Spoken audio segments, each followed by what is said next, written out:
nosotros empezamos a ver una fotografía más amplia y más clara. Ya no estamos en el tema de que, ay, mira el eclipse, mira, no pasó nada el 8 de abril, dale tranquilo. No, porque ahora tenemos un conocimiento más profundo del tema. Ya vemos que estos eventos que se dieron en Jerusalén, los 3 eventos de perseguir a Jesús y colgarlo en el madero, luego el evento del eclipse o de que el sol fue oscurecido y luego el evento del terremoto, se dieron y se repitieron de nuevo en la ciudad de Lisboa, en Portugal. Ahí había una terrible persecución religiosa en contra de todo aquel que no practicara los dogmas del Papa de Roma. Y luego el eclipse, y luego el terremoto, y luego otro desastre, un tsunami. Los muertos en esa ciudad fueron incontables. Entonces, también el eclipse, cuando el sol se oscurece, pues quiere decir, primero, que hay tribulación para el pueblo de Dios, porque el pacto de Dios está siendo anulado por los moradores de la tierra. Entonces los moradores de la tierra empiezan a perseguir a la iglesia de Dios. Y luego, pues significa también que el pacto de Dios está siendo anulado por los moradores de la tierra. Quiere decir que Dios ya no puede proteger a esos moradores de la tierra, porque ellos están por fuera del pacto y ahora quedan en las manos del demonio. ¿Qué creen ustedes que es lo que va a pasar? Pues ya lo vimos en Lisboa. Entonces Lisboa era una ciudad ultracatólica, al punto que se decía que era la segunda sede del Vaticano, pero era donde operaba la Inquisición católica con mayor fuerza. Y en la plaza de Lisboa siempre permanecían alguno que otro pobre, verdadero cristiano envuelto en llamas, como si fueran antorchas, para iluminar las noches de esa ciudad. Es una cosa de locos.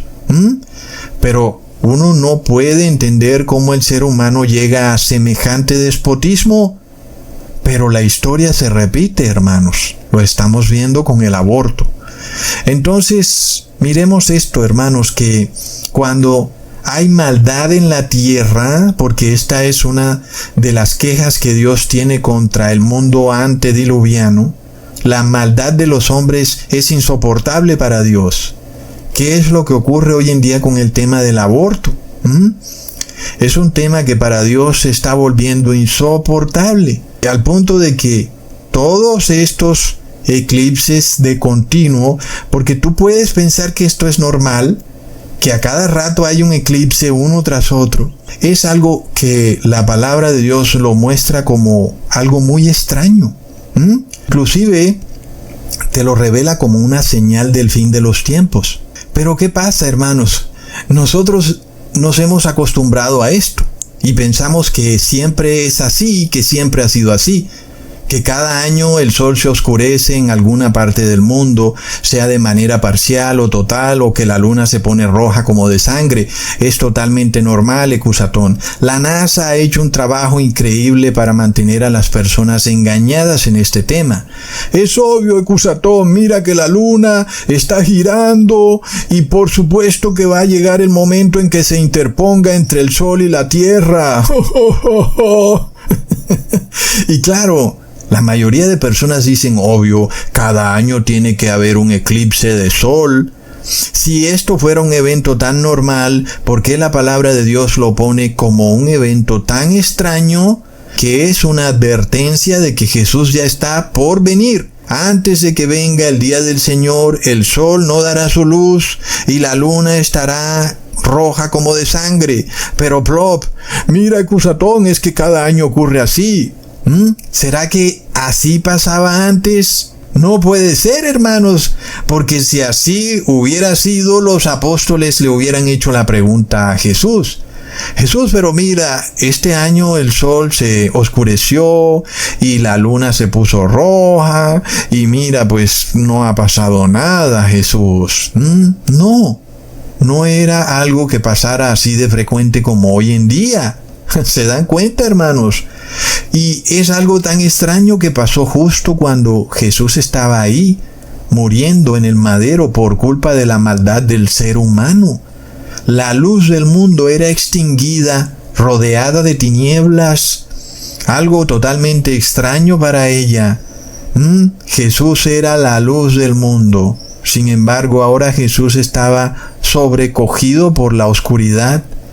El mismo Jesús que volaba sobre las aguas de la tierra, cuando dijo, hágase la luz. Leamos en Génesis capítulo 1, versículo 2 al 4.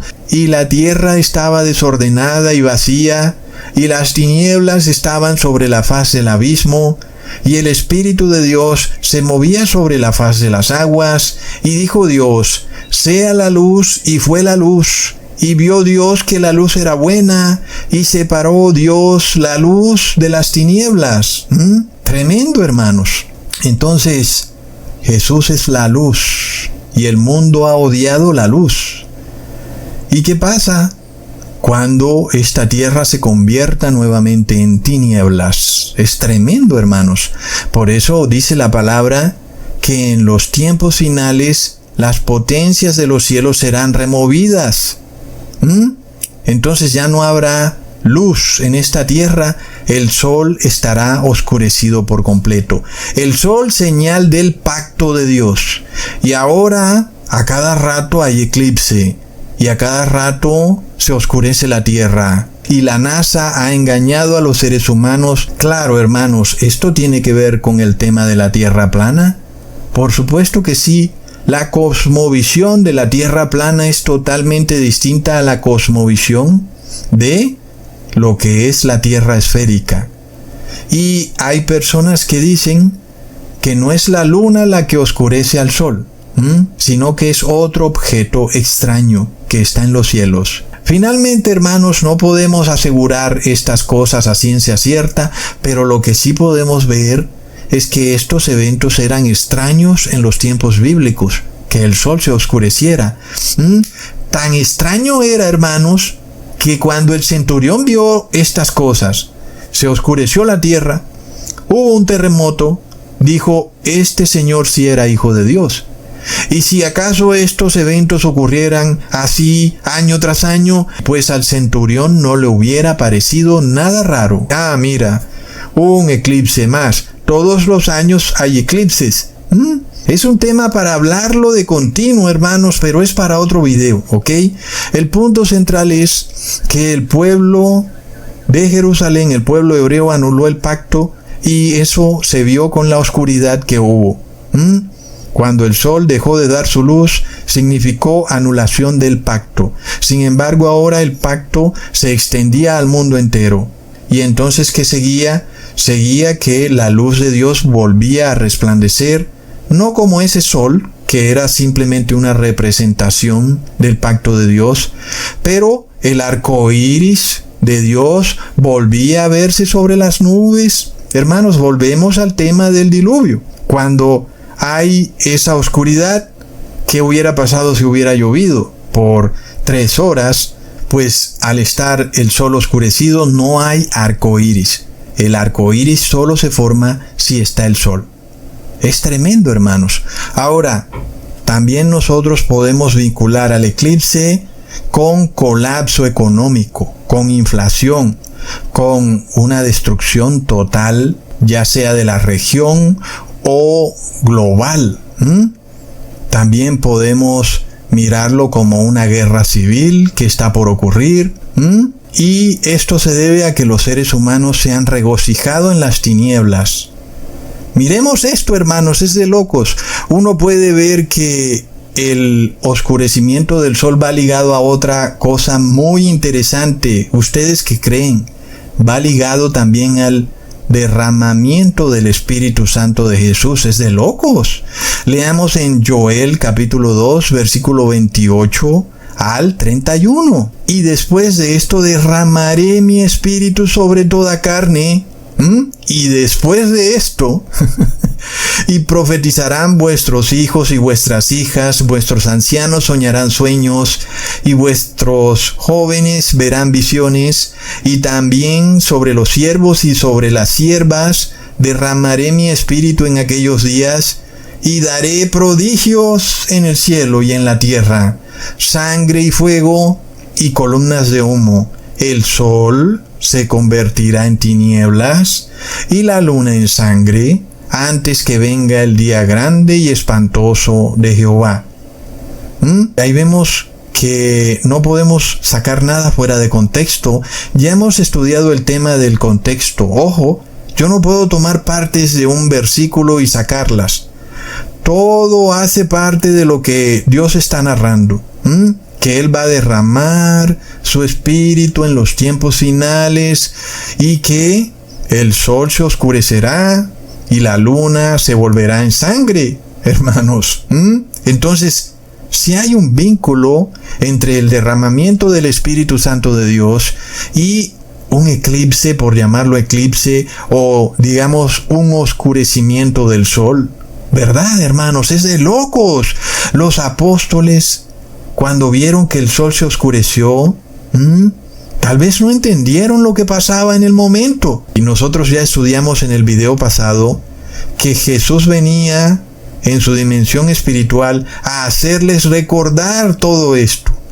Pero un momento, ¿te acuerdas que cuando Jesús fue colgado en el madero el sol se oscureció? Sí, oye, ¿te acuerdas que la profecía de Joel dice que después de que el sol se oscurezca y la luna se convierta en sangre, derramará Dios su espíritu sobre toda carne? Sí. Los apóstoles empezaban a recordar estas cosas, luego las entendieron, hermanos. Y entonces, cuando ellos recibieron la unción del Espíritu Santo de Jesús en el día de Pentecostés, y estas lenguas de fuego se asentaron sobre sus cabezas, y ellos empezaron a hablar en otros idiomas. Nosotros vemos que los moradores de Jerusalén, los cuales habían anulado el pacto, bueno, algunos de ellos pensaron que los apóstoles estaban borrachos. Y Pedro dijo, no estamos borrachos. Bueno, ya sabemos lo que él empezó a explicar. Pero ¿no es acaso curioso, hermanos, que Pedro recita la profecía de Joel, pero él no se atiene solamente a la parte donde el Espíritu de Dios será derramado sobre sus siervos y siervas? No. Él también incluye la parte del oscurecimiento del sol. Leamos en Hechos capítulo 2, versículo 15 al 20. Porque estos no están ebrios como vosotros suponéis, porque es la hora tercera del día, mas esto es lo dicho por el profeta Joel. En los postreros días, dice Dios, derramaré de mi espíritu sobre toda carne, y vuestros hijos y vuestras hijas profetizarán, vuestros jóvenes verán visiones, y vuestros ancianos soñarán sueños. Y de cierto sobre mis siervos y sobre mis siervas en aquellos días derramaré de mi espíritu y profetizarán. Y daré prodigios arriba en el cielo y señales abajo en la tierra, sangre y fuego y vapor de humo. El sol se convertirá en tinieblas y la luna en sangre. Hermanos, ¿el sol no se convirtió en tinieblas cuando Jesús estuvo colgado en el madero? Del mediodía a las 3 de la tarde se convirtió en tinieblas. Es decir, que sí hay un vínculo entre el oscurecimiento del sol y el derramamiento